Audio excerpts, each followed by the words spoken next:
Okay, so it's 7:07. I'm going to call the meeting to order. First order of business are approving the minutes from the last meeting. There are two small changes that have circulated on email. So can I get a motion to approve the minutes as amended? Any opposed? Yeah. Holly Mitchell in favor. Yep. Motion passes. Alan and Duke, are you guys on? Yes. Can you hear and see us? I guess that's the question. Yes, we can hear you. Yep. Okay, we also go have ahead. Richard Riddle, our finance director, is with us, and our director of human resources, Marge Sion. So both those people are here also. Okay, great. So look, I'm gonna suggest that we we can go in any sort of order that folks would like, but we've got agenda items for both the budget and the capital budget. I don't think it's strictly necessary that we go in order, and my expectation is that we were going to focus around the add cut discussion, which I've shared Rich Rudel's email Excel summary with everyone. I don't know that we necessarily need to go line by line, and people may sort of want to jump around on that page. I guess I'd like to maybe just make one comment first, and Duke and Alan, I realize this process that we have is one that has been running for a while. So maybe it's not my place to just sort of lament the shortcomings in it, but I feel it's it's a little bit frustrating as we have this page where we're going to talk about should we cut what happens if we cut the director of athletics or curriculum coordinators or whatever else. And to me, these are I totally understand a board of ed member that might want to make that change. At the last meeting, Dr. Adley, you suggested we would want to discuss these things. Someone on the board of ed said, well, these things may not even get a second, which is certainly possible. But I just find it kind of strange that there isn't really any presentation from the board members themselves as to what they want to change, or beyond what they want to change, why they want to change it. That said, I also find it really strange that board members kind of can only reduce the budget by picking particular line items. And certainly Mr. Brown in his in making his proposed cuts, I think at one point it made the comment, well, you can kind of add that back and take the money from someplace else. So I don't know, I guess I just would have thought the process would work better if there was guidance provided to the administration as to what the overall budget should look like, as opposed to the process that we have now. Because I've shared my own view that, I'd like to see a smaller budget. I personally don't want to offer much input in this program, $10,000 here, $10,000 there. But this is the system that we have. So those are just kind of the comments I wanted to make before we kind of delve into it. Someone else on the committee may also sort of want to pipe up, so certainly would want to give folks the chance for that too.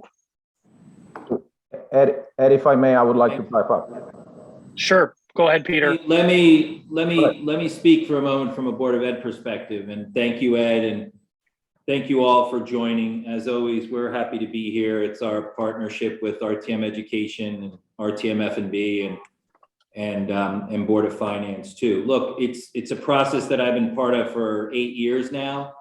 And it may not be, the perfect process, but it's worked the time that I've been on the board. And yes, any board member can put up a cut or an ad and can have a discussion around that. I do think that if there are larger items that are being proposed, throughout the process, there should be more information looked for or gathered. I don't think there's I would not recommend going line by line on the cuts on Rich Rudel's sheet, because we've not voted on those or had further discussion on those, and I'm not sure which ones of those will pass and which ones will not pass. So, and the board members can ask for more information around that. So I think, again, there's some lessons learned as to how we look at the budget process next year.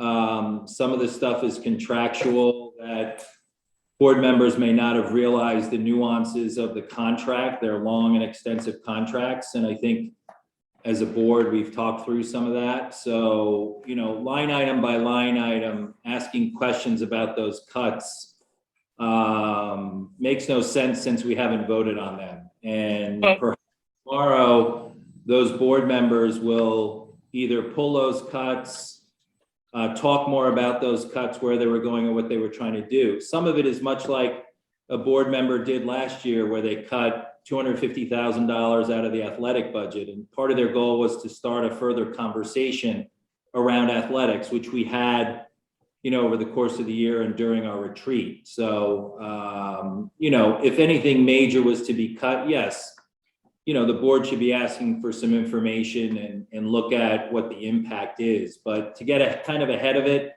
where the board has not gone through those cuts, I'd rather focus on what broader questions you have around the budget that the superintendent proposed, because it is the superintendent's budget that we're talking about right now. It has not moved to the board budget, and perhaps we'll have a follow-up meeting with this team too, once we set the Board of Ed budget and move forward. So I'll pause there for now. Yeah, well, I'll just say, first of all, good evening, everybody, and thank you for the opportunity. If I slur my words more than normal, I'm just literally out of the dentist chair, so bear with me. I will say that, you know, the responsibility of the superintendent's budget is to present a budget to the board that I feel is responsive to the needs of the district. And that's what I do. Now, they're not mutually exclusive ideas of being sensitive to taxpayers. So I try to obviously keep that in mind. But what you have before, what the board has before them is what I think that the district needs. And therefore, you know, we go through this process that we're going through. So with that, thank you. And just Ed, you know, I met with Dan Baumgartner this weekend. I talked to the Board of Finance folks. There needs to be a broader conversation about the size of the budget and the size of increases. To say the increase is too large, okay, based on what? There was a conversation by someone that does higher ed budgets, and they have an index that they use in terms of where they think an increase in a budget should land. So that's the conversation I think we should have, but not sure everyone's on the same page with what we're basing, you know, our response of the budget is too high. You know, I think we need to understand what is it too high relative to, like our tax base, our grant list, inflation, you know, what do we want to peg it to? And I think that's a conversation we need to have going forward with the town, the Board of Finance, with the RTM subcommittees. And that's a worthwhile conversation. sure. Yeah, it makes sense. Peter, did you want to make a comment? Yeah, no, and I appreciate I think Clara's hand, hold on, Clara's hand's been up for a while. No, I think Peter, it's okay. Peter's first. Thank you. Okay. Great. Yeah, I know a lot of it, Duke and Dr. Adley explained a lot of it, so I don't want to repeat and go into it, but I guess I would just urge the board to sort of separate the discussion, cut discussion on efficiencies and strategic direction. And you know, not only to suggest the cut, but also suggest a solution to it. You know, we can obviously have a different structure of department chairs as an example, have a different way, not to be an administrator, but be a teacher and all that. But it cannot be just saying an A, we have to also say a B, how to solve it, right? So that's one thing. And second thing, if I can, regarding the size, exactly what Mr. Deneen was just now saying, right? The size of the budget and the increases, right? I was just looking, I have in front of me the page from Board of Finance, from our State of Town presentation, and they're sort of suggesting that, you know, we should be targeting 3% overall growth, and anything over, you know, would be for unknown and unexpected, and maybe 2.5% would be steady state core, and then new growth is for 0.5% initiative. And, you know, I'm here to represent taxpayers and I want it lower, but, you know, to the administration's, you know, benefit here, that's exactly what they delivered.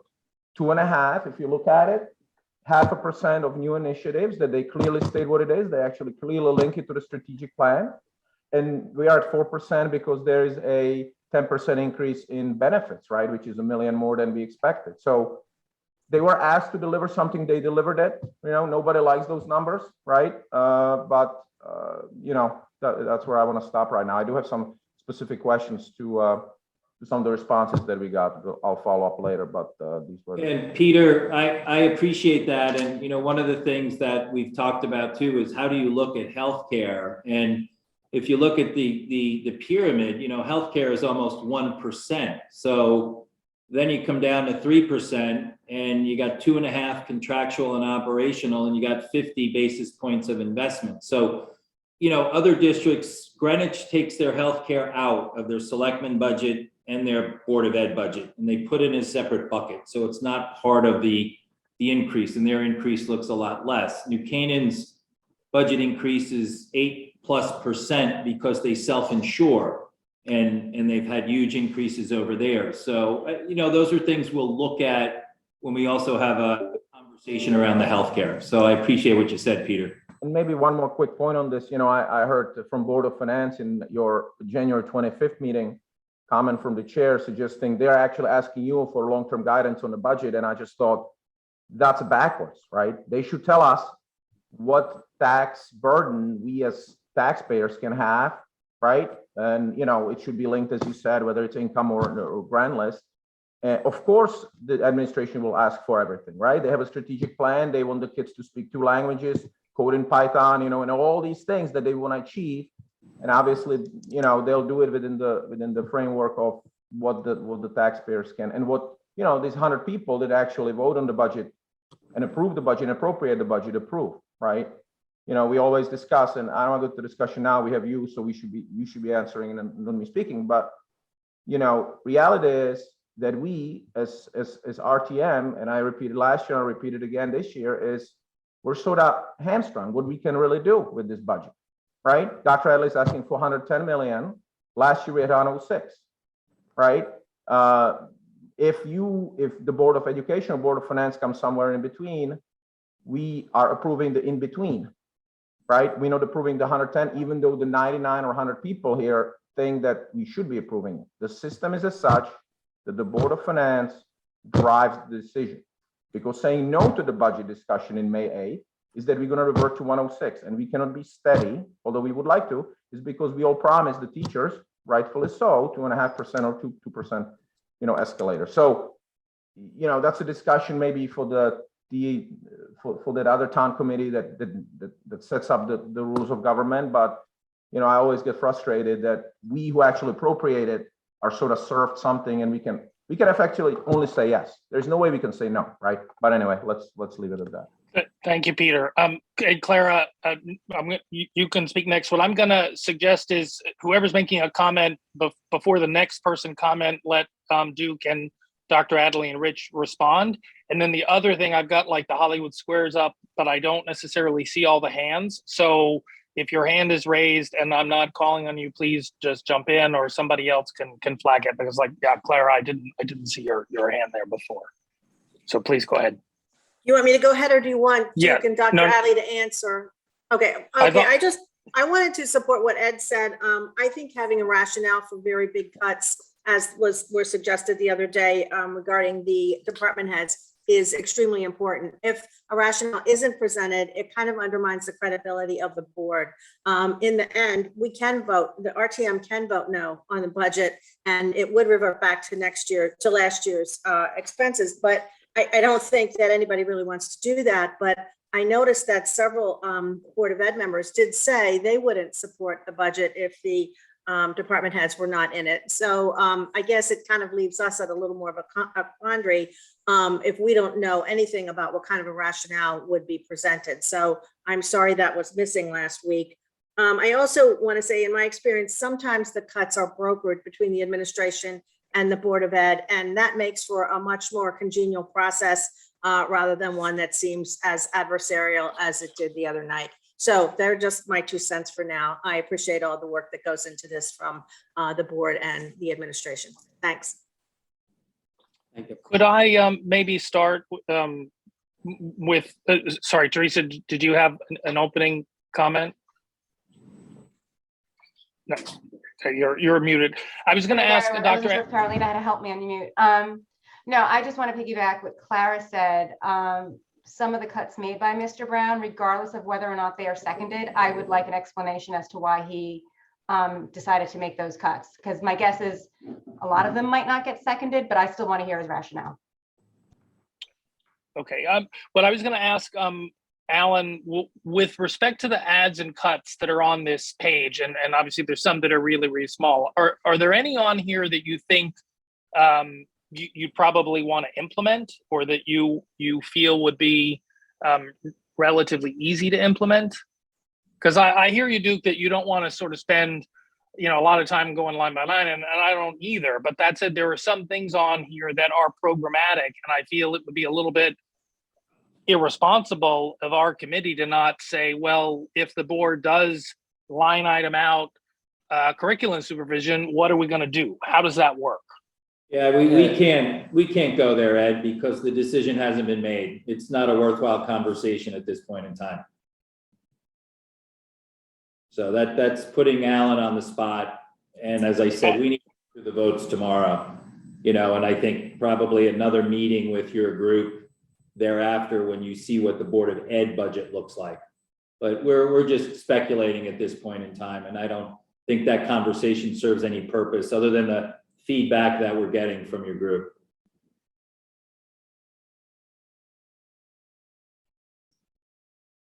Well, I guess that's if you're not going to answer questions, then I guess I don't particularly have anything else to ask. I don't know if anyone else does, but it does seem like go ahead, Peter. It does seem like I'm not really sure. I'm unmuting Jen. Yeah, thanks. Jen, I'm not really sure. Ed, I didn't say I'm gonna not answer questions, but there's no point in speculating what Alan would do if we got rid of. I know. That's why I was asking him. Yeah, He's there. Yeah, so needless to say, well, I say needless to say, but suffice to say that a lot of these pose significant challenges to the district. Let me just leave it at that. These are really significant challenges that are on the list, and I would hope that the board will have a discussion tomorrow night and come to some resolution about these things, because they are very, very significant and have major impacts on the running of the school system. I think the board understands that. I hope they do. Dan, you want to go ahead? Yeah, that would be great. I think I have all the same frustrations that everybody else has expressed. But what I would like to know is, going forward into next year's budget cycle, are there changes that the administration in setting up the budget process with the Board of Ed, in terms of saying you can propose something like you need to have a second, or you need to have rationale, or will it be the same as it is this year? This just seems, I served on the Board of Education. I remember having to at least explain in one sentence why the cut was being proposed. So clearly there's been a change since the days of old and yesteryear. But I'm just wondering if there's a way, if the administration has in mind any way of changing things, or if you want to leave it the way it is next year. And I guess Duke, that probably goes in large part to you too, what the Board of Ed would like to see as its process. So those are my questions or comments, however you wish to take them. Yeah, no, I appreciate that, Jan. I think you're right on, and I think that will be part of the conversation. I think if someone, I look at this scenario, if someone has a challenge with the department chairs, then we did get an update on the department chairs, and we should say, hey, maybe by June or May, we want an update on the department chairs. We want to see how they're working, how effective they are. Do we have the metrics? we debated, the board chairs were presented to us by Dr. Brenner. They changed a little under Dr. Adley, but initially they were presented to us. We asked the questions, we debated, we voted, on the department chairs. So to your point, the process should be that if there's anything over and above the stuff that's proposed in the superintendent's budget, if there's anything over and above that, we have to make sure that the process is that stuff is brought forward earlier so that the administration can do their homework, or the administration can understand why we're looking at it, for what reasons, and if it's specific to a budget or if it's just an update. Because if it's just an update, we can fit it into the agenda. If it's specific to the budget, then there should be some work that's done to, I think, Ed's point of, so if we take them away, what's the effect on the delivery of education, or they're still department chairs, but their role changes a little bit. So Jan, that'll be part of the conversation going forward. So we're not having a conversation like we're having tonight, where I think that's were really proposed, while they were proposed, I don't necessarily think they have support. And part of it was to, have the conversation around it. So, but thank you. Liza? Lisa, I unmuted you. Yeah.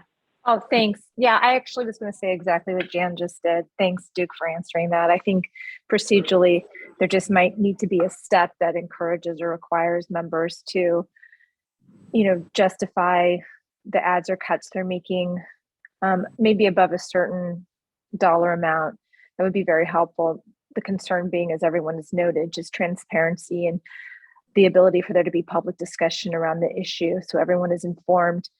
I think the concern would be that instead of sparking a conversation, a cut that might be controversial would actually proceed without public discussion and be approved. So yeah, thanks for talking about that. Good points, Liza. Thank you. Peter?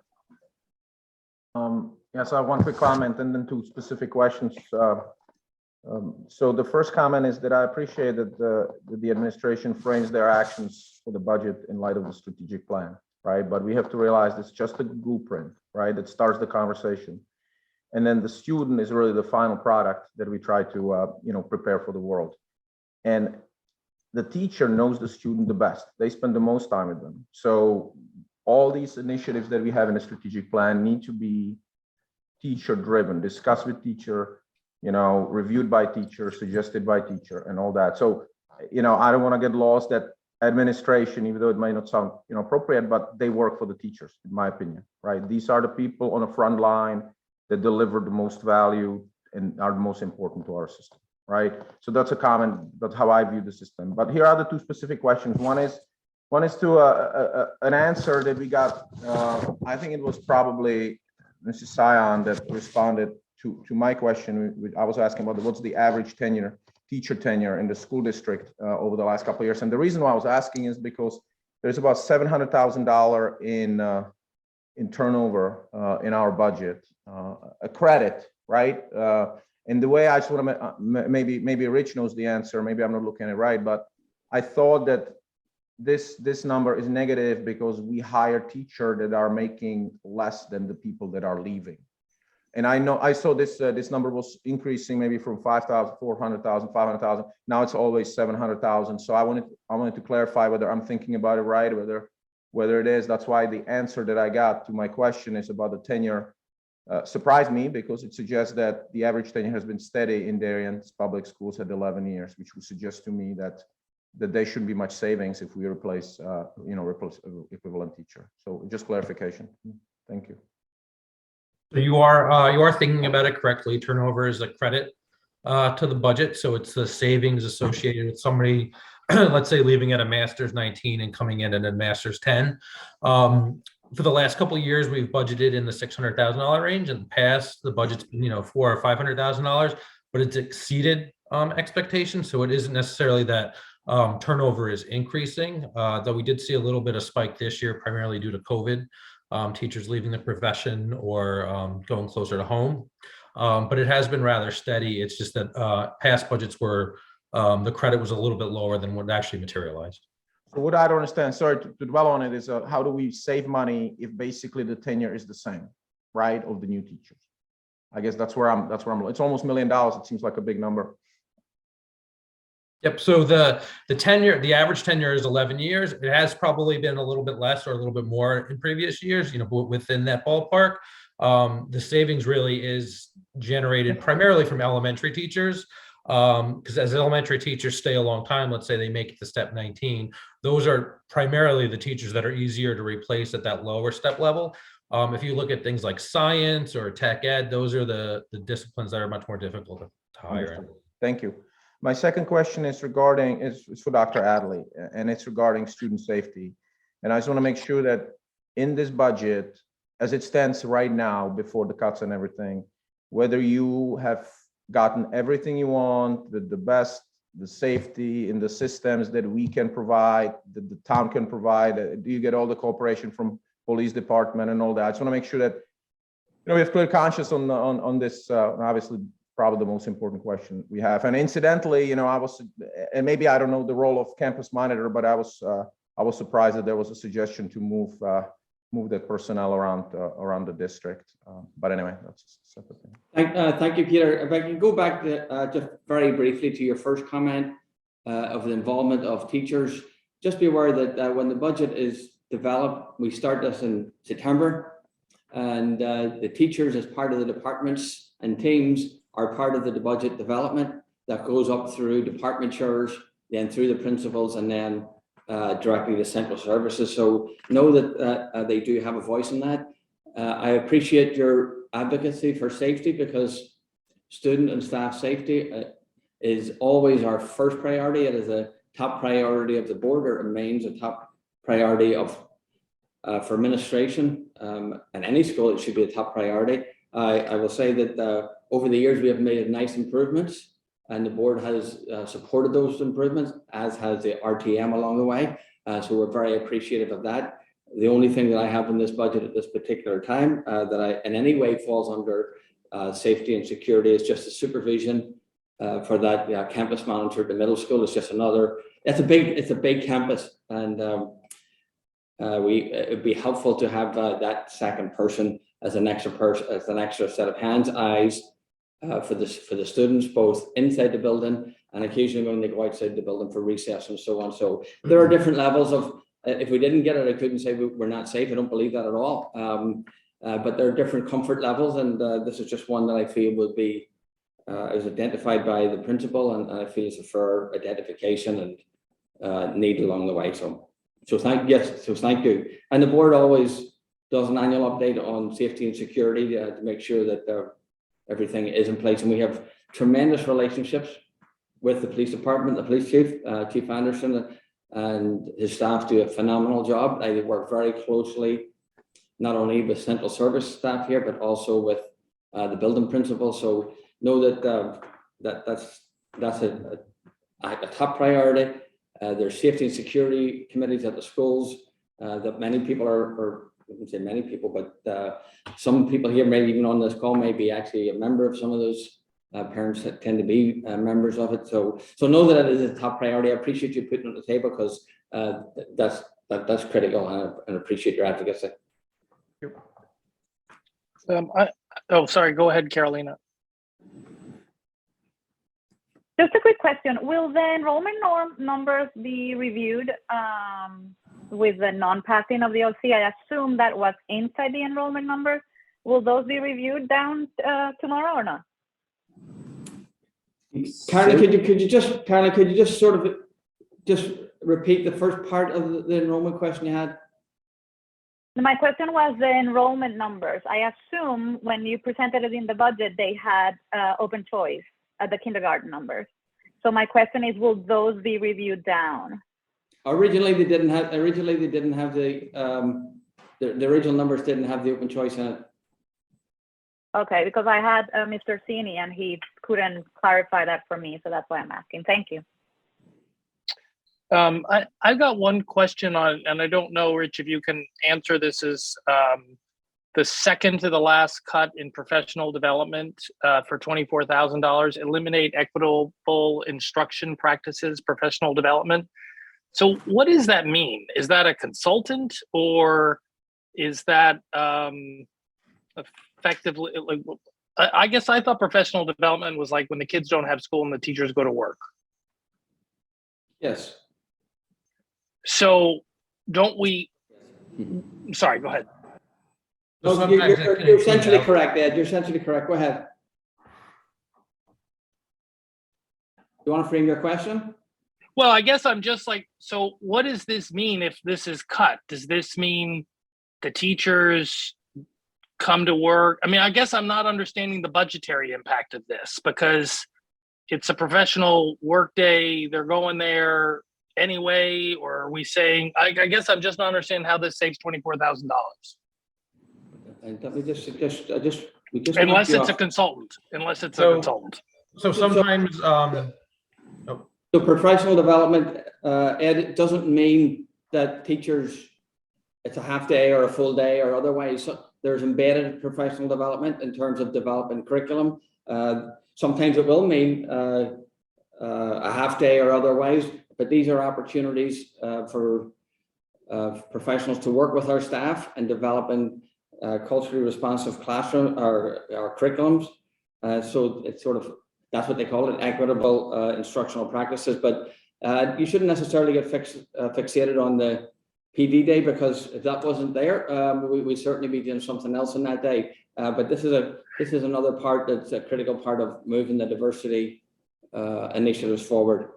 Yeah, no, I get that. And I guess that was kind of my question. Like, what if, I guess I'm just not like whether the money is there or not, don't you program your professional development days as you're going to program your professional development days? Unless you're bringing in a consultant, it would seem like you're gonna use these days as the administration sees fit. Is that not right? I guess I'm just struggling to understand, how does anyone save $24,000 here? Rich, aren't they specific items in there? so they are specific items within the PD budget. So sometimes Chris will bring in a consultant who does some of that. Oftentimes teachers might be pulled for a day and a substitute covers their class. Okay. And that's how they get professional development. Sometimes it can be on an actual PD day where the students are in session. It can include materials for the teachers to read and kind of like, develop plans based on. So it could be anything from materials to consultants, things like that. Okay. Meg? Thank you. Yeah, I just had sort of a general broad scope question. When I was looking in the special ed section, it was a pretty astounding stat. Just, that 2019 to 20, we started with 59 students with speech and language therapy. That went to 79 and projected for next year is 83. So I'm just wondering, in general terms, is there any mandate to understand why the scope and requirement for speech and language has increased considerably over the past, 3 years, certainly, but probably over the past 5 to 10? It seems like, something that draws concern. And I'm just curious if more people are just aware of the services and are employing them, or if there's been interest in trying to figure out, why there is a need. Like that would seem somewhat concerning to me. So just sort of a general question on that. So there's a lot of this, a lot of the speech and language obviously comes through the IEP process. There's been a lot of services that we've continued to provide those services this year because we've been in session primarily. We've had funds in the American Rescue Act that are supporting those services, both for students in the regular program and also ESY. For FY23, there's recovery services of $100,000 in speech. We also have them in the ARP grant. We have an SLP. We actually have two positions in the ARP grant. That's the SLP, speech and language pathologist, and also a high school psychologist at the high school. This is a need that has been identified. We did have an increase from the past year. We've done some recovery services, but we're obviously seeing more of that as the students, as we come out of this particular pandemic, and we've identified the funds to support that. Okay. But yes, there is definitely an increase in the need. We're a speech and language pathologist will be at the high school. And again, we've put in other services for speech and language and consultant services for OT, PT, and speech in this year's budget. Okay. Thank you. Anyone else?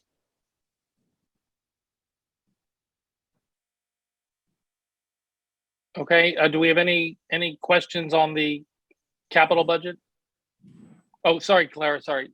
And I had a couple more questions here. You mentioned that the teacher in residence program was pretty successful, I think, is that right? Yeah, I'll let Marge talk to that. She's here. It's a phenomenal program, Clara, but I'll let Marge talk to it.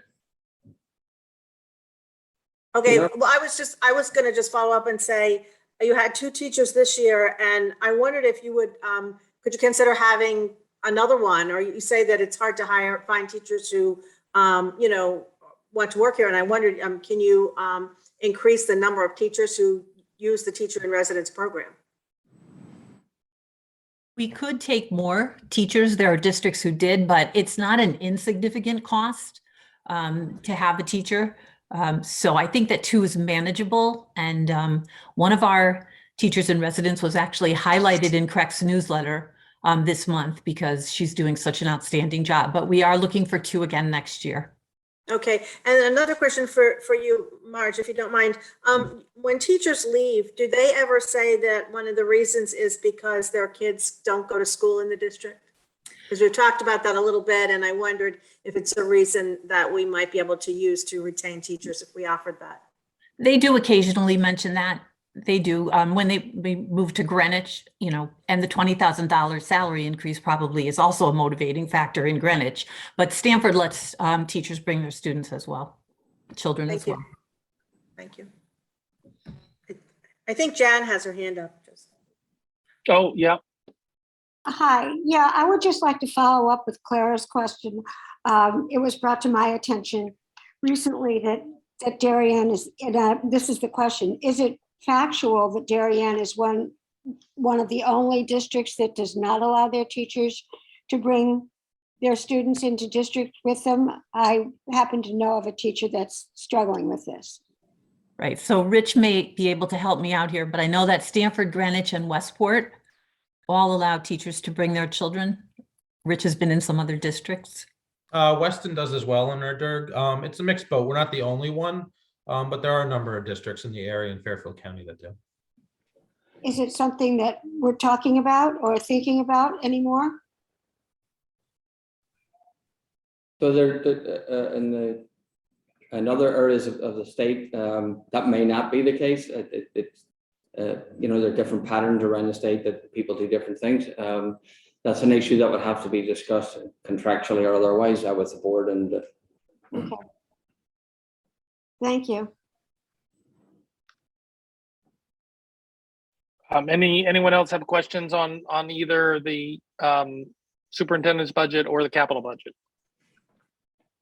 Going once, going twice. Okay, any other business? Otherwise, I'm going to suggest we move to adjourn. Could I get a motion to adjourn? Jan, Carolina second. Thank you. Adjourned at 7:45. Thank you, everybody. Thank you.